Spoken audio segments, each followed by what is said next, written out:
係阿 B，我係阿表。阿表啊，我哋上一集咧，我哋就係介紹咗一條而家好 hit 啦，都叫做好多人都留意緊呢條鏈，我哋叫五花嘅，咁啊比較清雅嘅，比較簡約嘅，咁啊比較 young 啊，多啲機會帶咗嘅。今集咧，我哋就不如分享一條比五花望落去名貴少少、貴重少少、閃啲係啦。好，我哋事不宜遲，即刻開箱。咁呢一條其實應該阿 B 你係用過一排嘅啫，用過一排㗎啦，係啦，所以查唔到絲帶嘅，得咗啦，已經。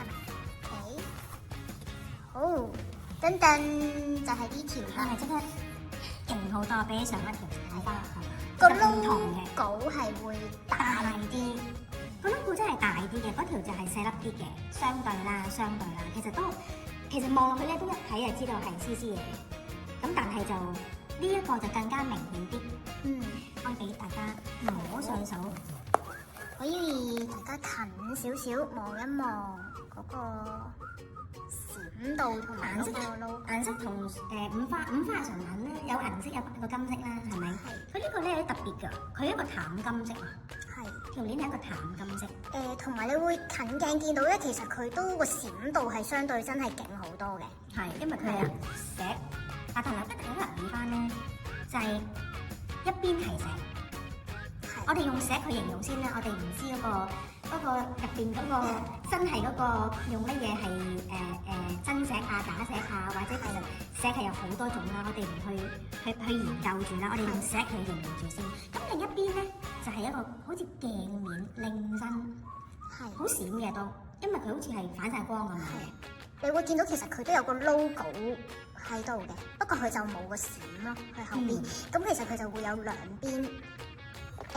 我個人就覺得咧，其實你隨住睇嗰日嗰個穿搭啊、喜好咧，你可以用閃嗰邊或者唔閃嗰邊都得。係啦。咁但係我就分享下點解我會去買啊？我中意呢條啊，因為第一我中意淡金色。其實市面上可能係譬如我哋買開首飾咧，可能係金咧，但係啲黃金 feel 㗎嘛，係咪？咁嗰啲我會覺得有啲我自己覺得啫，有啲俗特對我嚟講。黃金嘅顏色，咁但係咧呢個淡金，我覺得係比較特別，好容易玫瑰金啊！玫瑰金係偏粉㗎嘛，再加埋呢一個咁閃咁多個 logo，識別度咁高嘅、咁大個嘅 CC logo 咧，咁就好吸引我啦。咁對我嚟講咧，我 casual 都係照戴嘅，係啦。同埋咧，我發覺就算我着件，我去試嘅時候咧，我去買嘅時候咧，我係着件牛仔嘅外套，都好靚㗎。係啊，即係其實佢日常都可以襯到喎。我係咯，我覺得係咯。同埋咧個回頭率咧都高嘅，因為佢都好明顯下啊嘛，好明顯下。因為咧，你見到佢好似看似真係好閃啦，而家個鏡頭上，其實佢過咗鏡，你見到佢已經係冇咁閃。我哋如果肉眼睇咧，係會再閃啲嘅。咁你見到其實我如果真係帶住去影相咧，佢又未至於好誇張。如果你話啊，我一班人去比較，有啲真係好似我上次我哋介紹嘅五花同呢一條去比較咧，呢一條佢雖然係個 logo 大啲。個閃度一定係多啲啦，但係佢唔會話誇張到話個對比上個場合係 carry 唔到，或者會唔會太過隆重咧？但係呢條咁其實日常嘅時候咧，我發現呢一條都係冇問題嘅，戴起上嚟係唔會話太過誇張。咁同埋你會見到咧，其實咧佢個 logo 咧係銀色嚟㗎。咁咧佢個側邊咧呢啲鏈位咧其實係金色、淡金色啦。咁佢形成一個對比就係有金銀嘅對比咁樣咯。咁就唔會太過單調，因為我個人就覺得。如果你成條都係金色或者銀色，你咧嗰個閃度咧係唔會咁出嘅。咁啊，當然我自己個人覺得咧，石嚟講咧，銀色咧嘅配搭咧係最完美嘅，係啦。咁佢襯落撞一個淡金嘅話咧，有少少對比底下咧，更加令佢突顯啲。我自己覺得咧呢條我都係中意 choker 啊嘛。相對咧係型，有啲型格嘅。雖然佢好似好多石好閃咁，但係由於頭先你啱啱形容嗰個配搭啦，咁我覺得係有啲型格咯，所以我會着牛仔衫我都會照着。因為佢咧其實係短身嘅 choker 嚟嘅，你見到咧其實佢後邊咧，佢個圈位咧，佢唔多嘅，上次咧介紹嗰條五花咧個圈位咧係多好多㗎。咁呢條相對嚟講真係真正比較再真正啲嘅 choker 款式啦。咁佢真係如果有啲人士話啊，我勒住條頸喎，好驚會唔會頸位嗰個頸圈係唔啱咧？咁其實佢都有少少可以俾你調教嘅，即係未至於話啊，我係擔心我條頸係咪上唔到頸咧，扣唔到嗰個圈咧？咁其實都唔會嘅，除非你真係擔心，你可以去鋪頭再試咯咁樣。同埋你見到後面個 logo 咧，跳翻落嚟嗰個咧都好大個喎。係啊，其實佢你對比咧，佢仲大過前邊嗰個喎。呢個就兩邊都係鏡面啊。係啦，係咪叫鏡面啊？擰身啲咯，擰身啲你見到佢兩邊其實就冇做到閃石嘅。係啦，但係我就戴過一排啦。你問我仍然都係好中意呢條係非後悔嘅，冇後悔嘅，即係覺得係值得入手嘅。咁但係有一個唔好處，個唔好處就係咩咧？佢會反啊！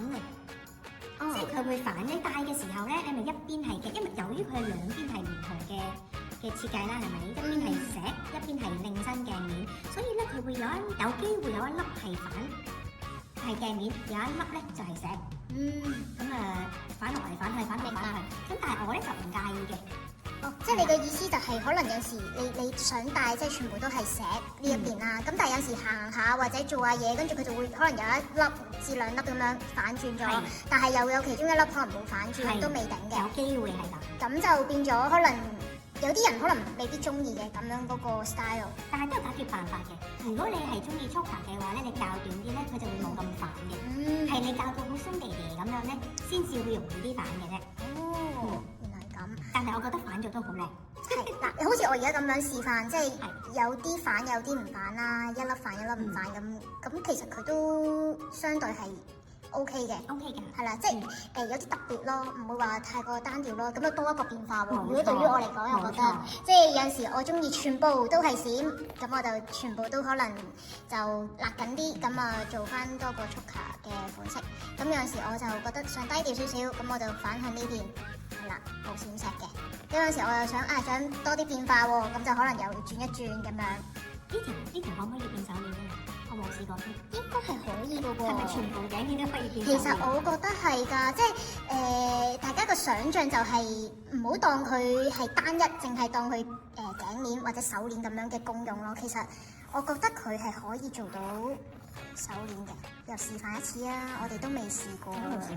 咁啊，大概係咁樣嘅呈現，跟住你扣嗰個扣位咁樣，咦都可以喎。可以其實佢都可以喎，都係大概2個圈度咯。如果我隻手嘅話，嗰個圈度，咁有呢個添幾大個？係啦，咁你又變咗有好多個 CC 啦，係啦，有好多 CC logo 啦，可以喺度呈現啦。咁其實都可以相對做到一條手鏈喎。如果我唔想做頸鏈嘅嗰一日，咁又多一個功用啦，變咗。咁所以我覺得其實你話我呢個價錢買到一條頸鏈，咁係咪淨係單戴做頸鏈咧？咁佢又亦都可以做埋手鏈喎。咁我覺得一物二用底下，呢個價錢相對都係可以入手嘅，係啦，都可以買嘅呢一個。其實我哋發覺即係戴呢啲咁嘅飾物咧，其實而家好多人 DIY，即係自己去加啲創意落去，係啊，甚至左勾右勾咁樣。係啊，甚至乎有啲人咧唔當佢手鏈，唔當佢頸鏈，我見過有啲人係當佢袋嘅飾物，即係扣喺個袋度啊！跌咗好肉痛啊！咁我掛喺條頸都會跌咧。如果要跌嘅話，即係如果你咁講，咁嗰個圈圈啊，其實相對嚟講，我覺得個圈圈係唔會容易咁容易。都穩陣嘅，係啦，講真就真係唔會甩嘅，我都冇試過話甩，即係總之你扣好咗、扣實咗咧，佢都唔會甩㗎啦，嗰個扣啊。我自己嘅經驗，我就暫時未試過甩石，但係氧化係有試過嘅。我都未試過。係啦。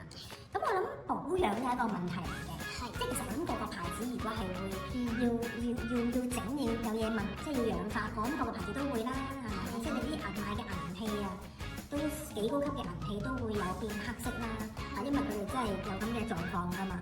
咁保養咧，香港天氣比較潮濕啲，即係我自己會點樣咧？我自己就係會入咗個密實袋，係啦，我唔知你係咪啦。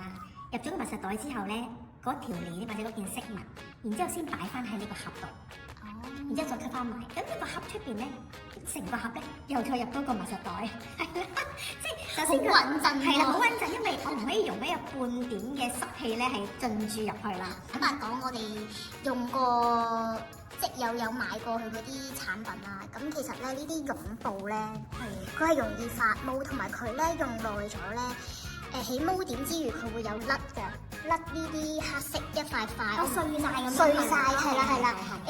我唔知嗰啲佢係真正係甩類似甩嗰啲布碎出嚟咁樣啦。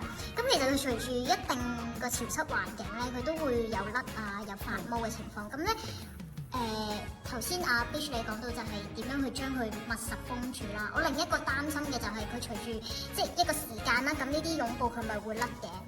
咁佢甩嘅話咧，佢就可能有機會咧，佢會黐咗落去呢啲石啊，呢啲咁樣嘅頸鏈啊，呢啲嘅位置度。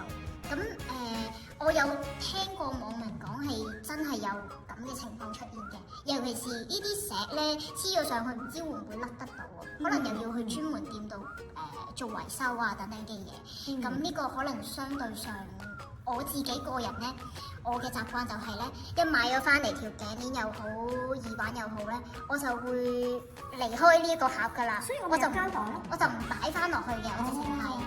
我唔會擺翻落呢個原裝盒度，我就會擺喺另一啲嘅膠箱啊，或者係一啲盒啊，或者係一啲防潮嘅一啲袋啊、落袋仔咁樣嘅。係，咁呢個係我個人心得啦，即係用落嘅情況。我就要好有儀式感嘅，即係得閒咧真係要即係攞啲一箱一盒一盒咁樣咧攞出嚟咧欣賞下，好似玩玩具咁樣啊。咁所以咧我就唔捨得咧將佢哋咧離開呢啲盒。咁啊，我建議你都係定期去攞出嚟欣賞下，係啊，要掂下佢溝通下先係。好，咁啊今集差唔多啦喎，咁我哋下一集我哋又賣個關子先。咁啊我哋連續講咗兩條雪球啦。第一條就叫五花啦，好簡約嘅，咁呢條就會閃少少啦。